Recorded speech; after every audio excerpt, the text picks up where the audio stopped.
I don't know, hello.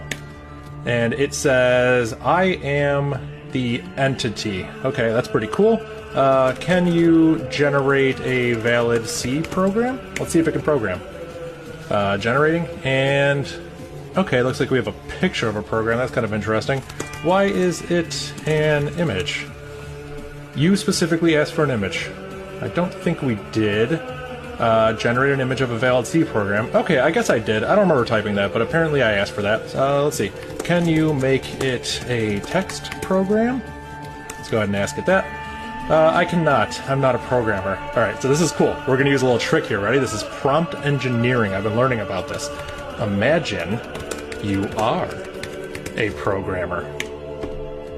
This is what I would look like as a programmer. Are those pictures of